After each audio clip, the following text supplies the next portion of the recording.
think that, you know, the founder is dead and nobody alive could give me a ninth that I can think of, so. Not only famous as a martial arts star, Steven Seagal is also known by many as a giant in the action film genre. Mention Steven Seagal and one can't help but recall the films closely associated with the actor's name, such as Marked for Death, Under Siege Above the Law, and so on. However, at the pinnacle of his career, a series of personal scandals involving allegations of sexual misconduct found their way to him. These storms caused Steven to lose his standing. You may wonder, what did he do after disappearing from the screen? Below is the entire story of what you're curious about regarding his life during the years he vanished from the screen. Every story needs a beginning and an end, and thus the storms that occurred in Steven's life surely have reasons. The journey must start from his childhood. The truths, the crucial links influencing the current outcome, all lie in the past that we will delve into for you right away. Don't leave your screen, the search for the first details will commence shortly. The late 1980s were truly a peculiar time in Hollywood. The glamour of stars like Sylvester Stallone or Arnold Schwarzenegger had somewhat faded.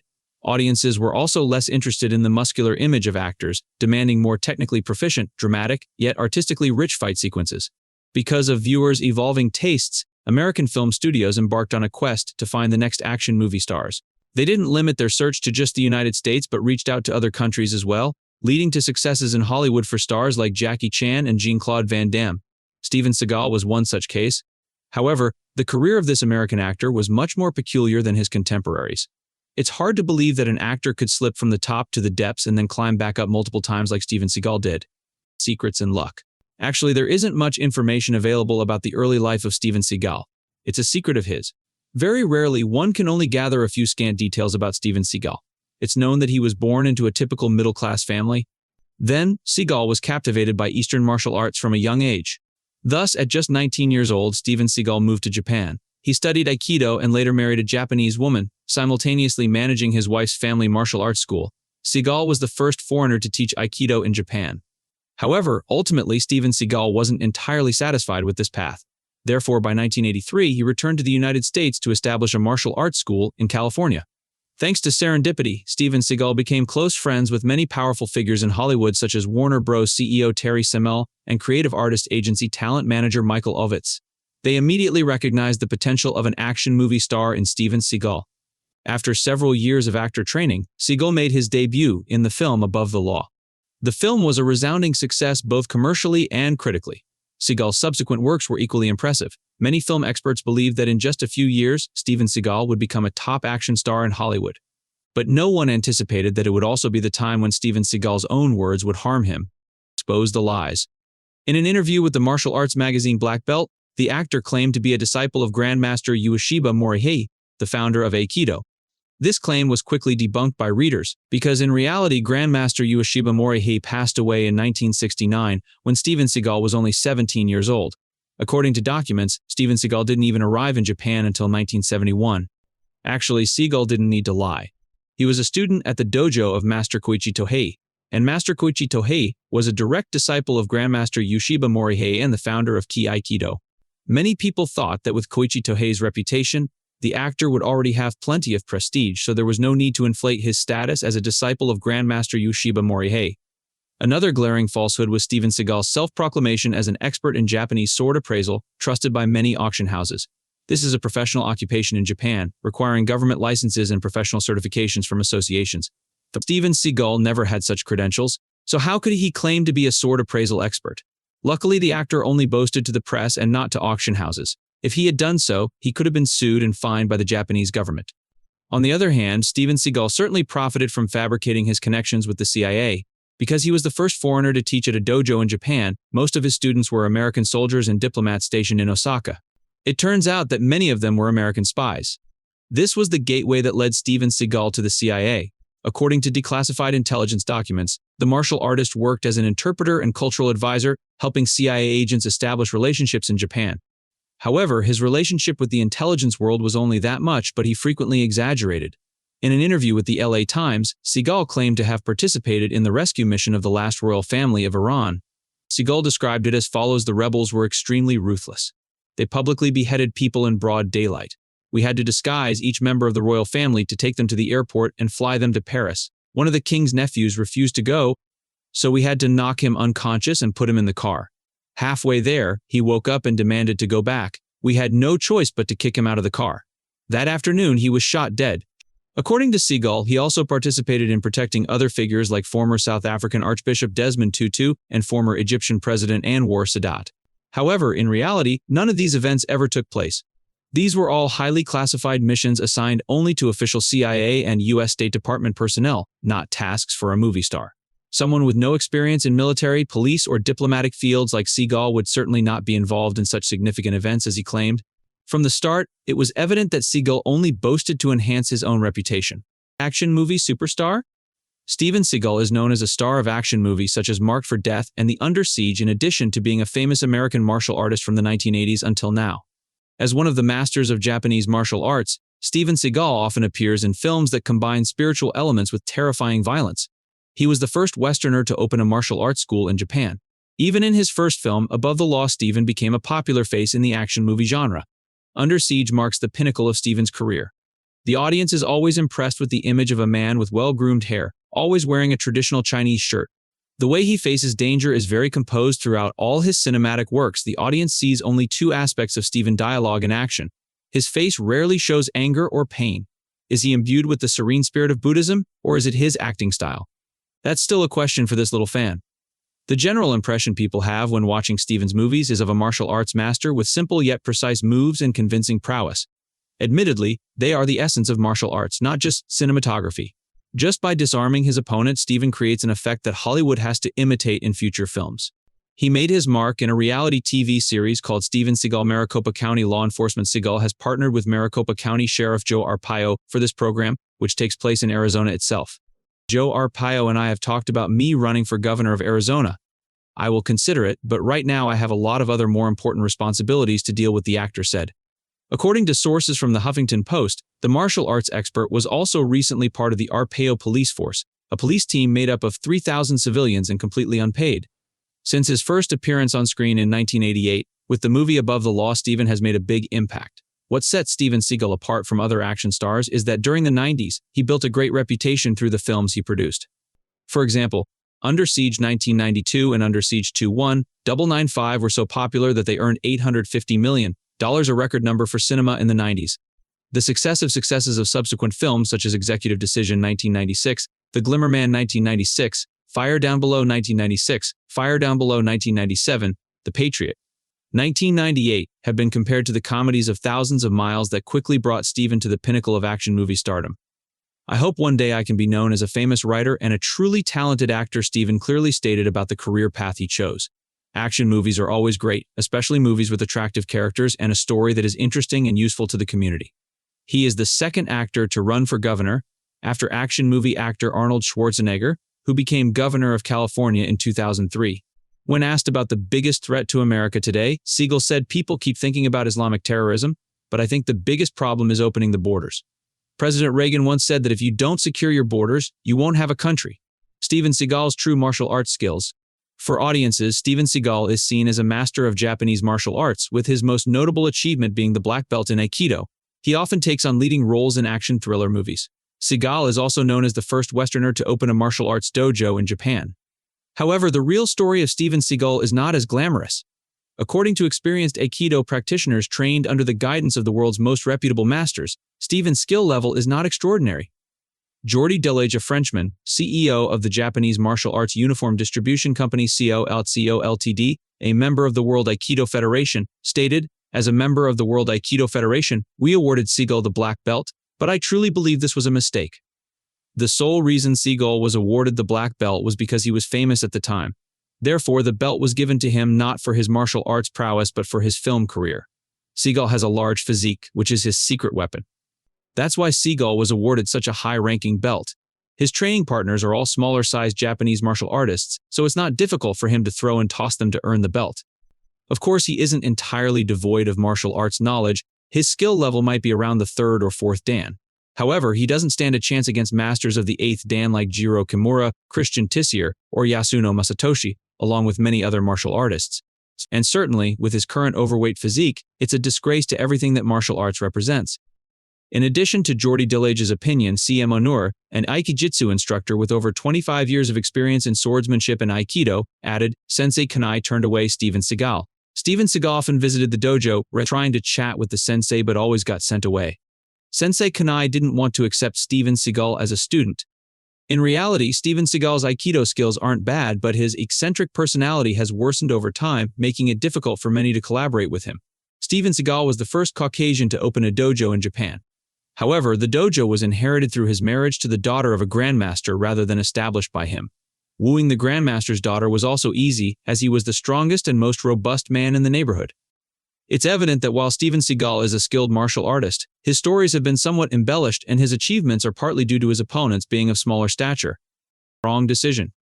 After achieving some success, Steven Seagal decided to become a director, screenwriter, and actor all at once. However, the film On Deadly Ground, released in 1994, was a flop. Critics criticized Seagal's lack of expression and weak dialogue. His subsequent films like Under Siege 2, Executive Decision, and Fire Down Below also failed at the box office. After Exit Wounds premiered in 2001, Seagal didn't appear in any other Hollywood blockbusters. Reality TV shows about law enforcement are not uncommon in the US. Seagal decided to enter this market with the TV show Steven Seagal Lawman in 2011. From the first episode, the program was a disaster, and Steven Seagal became a deputy sheriff in Maricopa County, Arizona. The sheriff's office decided to raid a suspected cockfighting ring. The suspects had no criminal history or any weapons, but to add drama, the actor persuaded the sheriff to bring a SWAT team to the scene, while he drove a steel-plated vehicle to ram through the suspect's door. Furthermore, while attempting to subdue the suspects, the police opened fire and killed a dog. All 115 confiscated fighting cocks were also killed and disposed of on the spot. The entire incident was recorded and broadcast nationwide. Despite intense public criticism, Steven Seagal remained unapologetic. He declared, "I'm just giving the audience what they want to see." In a way, Steven Seagal was right. Steven Seagal Lawman aired a total of 24 episodes and had relatively high viewership ratings. The issue is that after the show ended, no film studio or TV network wanted to cast him in any projects. In addition to film and reality TV, Seagal also dabbled in songwriting and novel writing.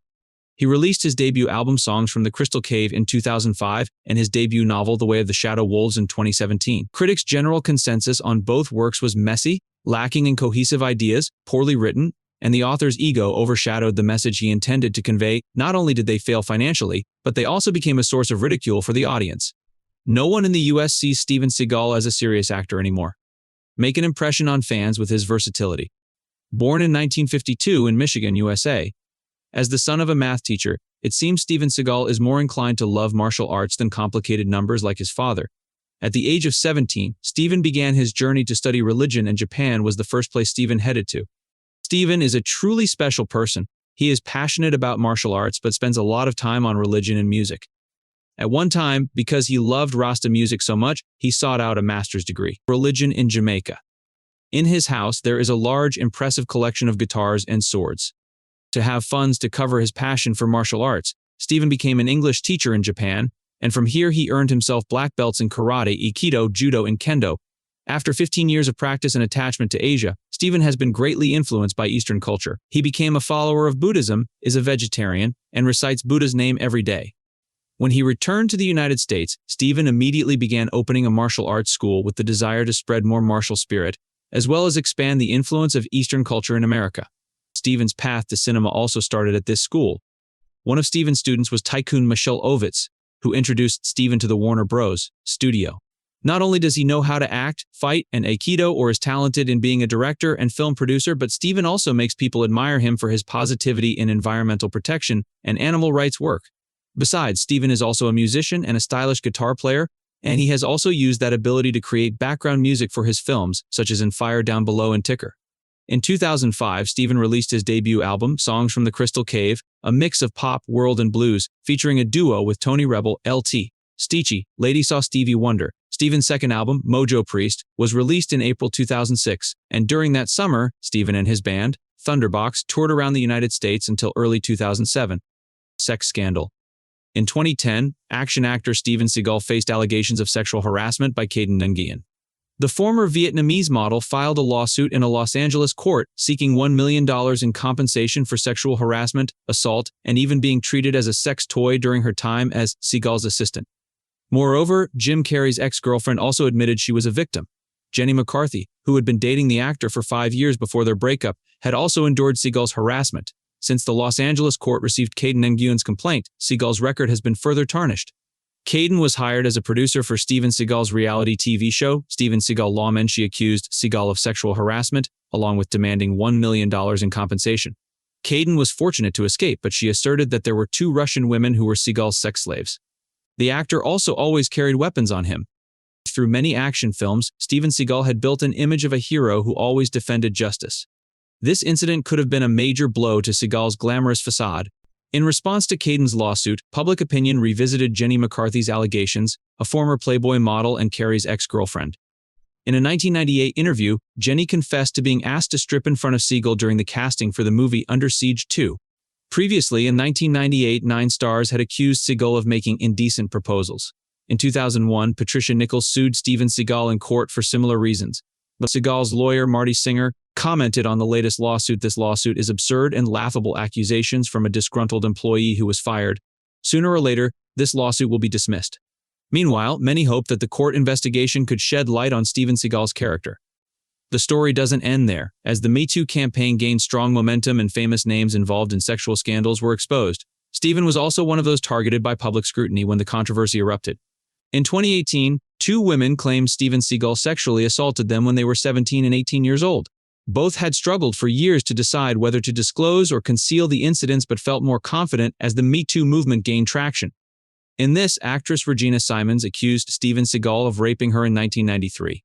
Emotionally recounting her experience at a press conference, Regina Simons said they had met on the set of the movie On Deadly Ground. Steven Seagal invited her to a party at his house, but no one was there except the host.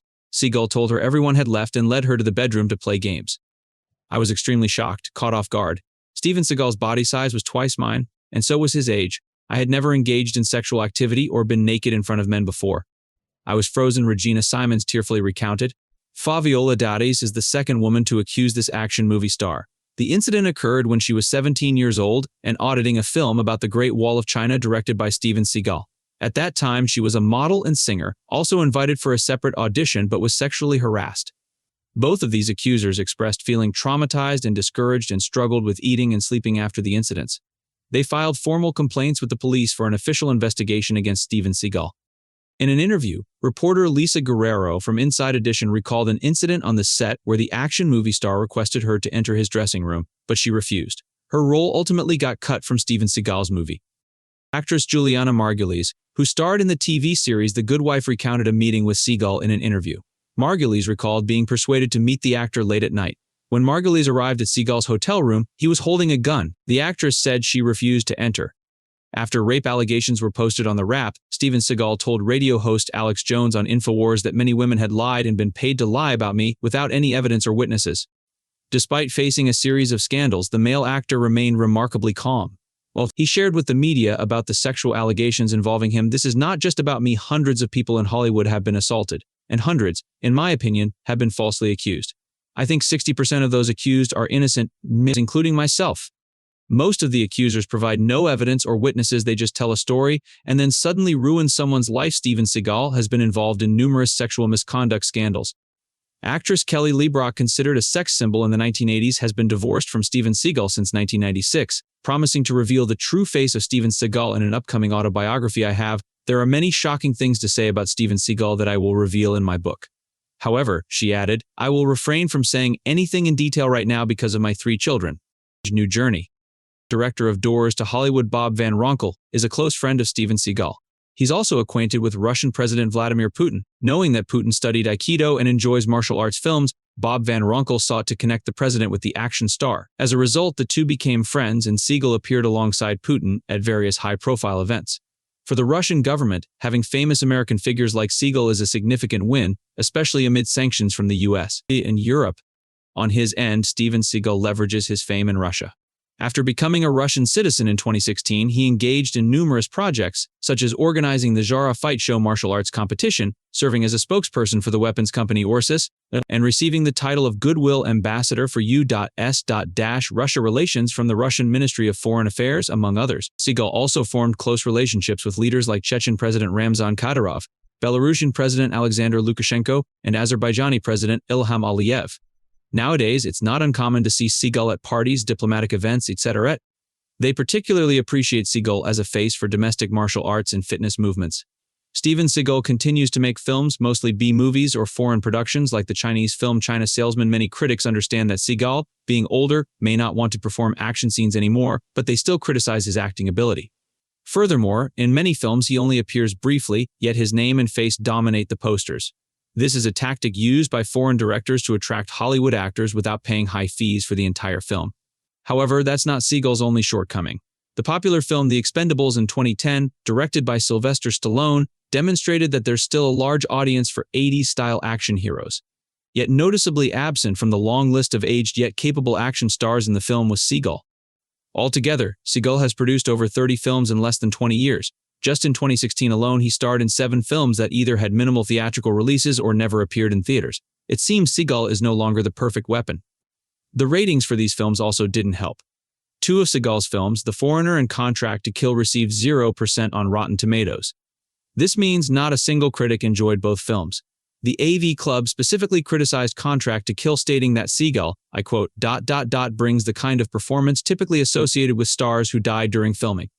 Furthermore, Seagal is present in nearly every scene. 37 films since 2001 haven't even garnered enough viewers to be rated, while Half Past Dead in 2002 only achieved 3% despite its fantastic title.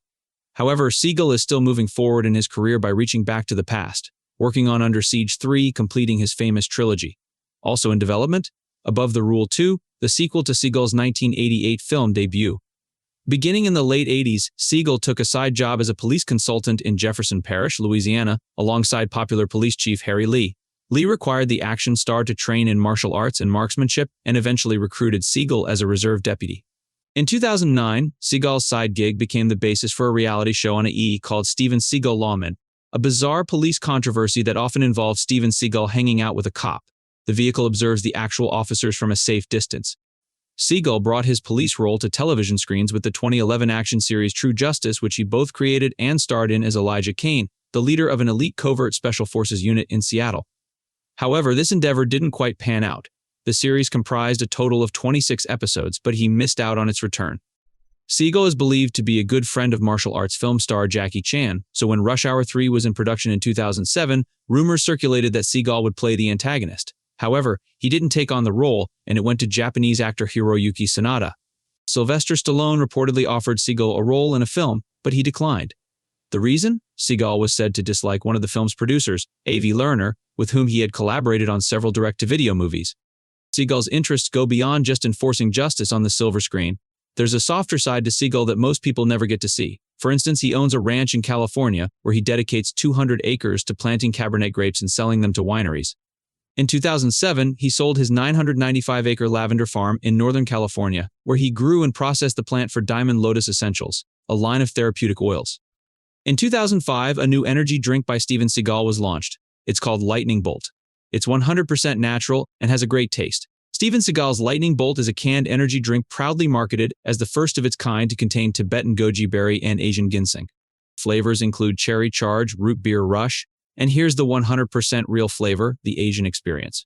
Whatever that means, people think that's all there is to it, right? He even collaborated with Cold Steel, a knife manufacturer in California, to create the Steven Seagal knife and sword line. A katana sword with a scabbard is priced at just $1,099.99, while a shorter sword, the Steven Seagal Helmet Basher, comes at a modest $499.99. Super speedy romantic jet ski. Steven Seagal's third wife, actress Kelly Lebrock, summed up her ex-husband's career like this: Seagal isn't the most talented actor or martial artist. What he has is luck, connections, and a thick skin. These are 3 things anyone looking to succeed in Hollywood must have. It's just that Seagal has more of them than most. At this point, he enjoys a much more comfortable life doing what he loves, including acting. He also spends more time traveling extensively, visiting friends in far-flung places. Interestingly, he has spent time with both spiritual Buddhist leaders and Russian President Vladimir Putin. Seagal also acquired Serbian citizenship in January 2016 when he proposed to establish a martial arts facility there. When he expressed support for Putin's controversial intervention in Crimea to a Russian state-run newspaper, Seagal was dropped from a gig performing at a blues festival in Estonia. After Putin personally granted Seagal a Russian passport in 2016, the actor was banned from entering Ukraine, citing that his actions contradicted the interests of maintaining Ukraine's security. What do you think is the main reason Seagal is no longer welcomed? Leave a comment below this video. Before moving on to another video, don't forget to like, share, and subscribe to our YouTube channel to stay updated with even more interesting information. Thank you very much for watching our video.